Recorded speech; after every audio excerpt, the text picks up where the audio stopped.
ನಾನು ಈ ಲೆವೆಲ್ಗೆ ಚಟ ಮಾಡಿ ಈ ಸ್ಟೇಜ್ ಮೇಲೆ ಈ ಅವಾರ್ಡ್ ತೊಗೊಳಕತ್ತೀನಿ ಅಂದ್ರೆ ಇದಕ್ಕೆಲ್ಲ ಕಾರಣ ನಾ ಅಲ್ಲ ಇದಕ್ಕೆಲ್ಲ ಕಾರಣ ಆದಂಥವ್ರು ಒಬ್ಬರೇ ಒಬ್ಬರು, ಅದು ನಮ್ಮ ದೋಸ್ತ ಅಂತ ಹೇಳಕ್ಕೆ ಇಷ್ಟಪಡ್ತೀನಿ. ನಾನು ಎಷ್ಟೋ ಹಠ ಮಾಡಿದೆ ಚಟ ಕಲಿಯಂಗಿಲ್ಲ ಅಂತೇಳಿ. ಅವಾಗ ನನಗೆ ಅವ ಒಂದು ಮಾತು ಹೇಳಿದ, ನೀ ಅಂತ ಮಬ್ಬ ಸುಳ ಮಗ ಅದೀವೋ, ನಂಗೆ ಸುಳ ಮನ ಚಟ ಕಲಿಲಿಕ್ಕಂದ್ರ ನೋಡು, ಮನುಷ್ಯ ಆಗಿ ಹುಟ್ಟಿದ ಮ್ಯಾಗ ಚಟ ಕಲಿಬೇಕು. ಜೀವನದಾಗ ಏನ್ ಶಾಂಗನೂ ಇಲ್ಲ.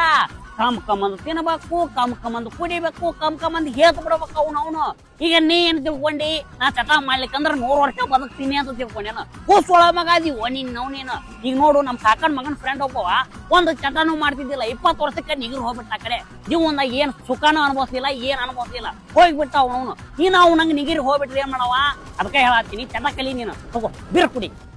ಹಿಂಗೇಳಿ ಅವತ್ತು ನನಗೆ ಚಟ ಕಲಿಸ್ತೇವ.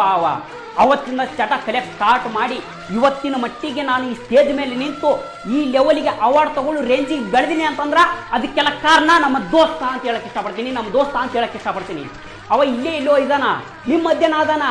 ಅವಾಗ ನಾವು ಒಂದು ಮಾತು ಹೇಳಕ್ ಇಷ್ಟಪಡ್ತೀನಿ, ದೋಸ್ತ ನನಗೆ ಈ ಲೆವೆಲಿಗೆ ಚಟ ಕಲಿಸಿ ಈ ಸ್ಟೇಜ್ ಮ್ಯಾಗ ಈ ಅವಾರ್ಡ್ ತೊಗೊಳಂಗೆ ಮಾಡಿದ್ಯಲ್ಲ, ನಿನಗ ಚಪ್ಪಲಿಗೆ ಹೆಲ್ ಹಚ್ಚಿ ಬಡಿಬೇಕು, ಹೆಲಿ ಚಪ್ಪಲ್ ಹಚ್ಚಿ ಬಡಿಬೇಕು ಒಂದು ಗೊತ್ತಾಗವಲ್ದು ನನಗ.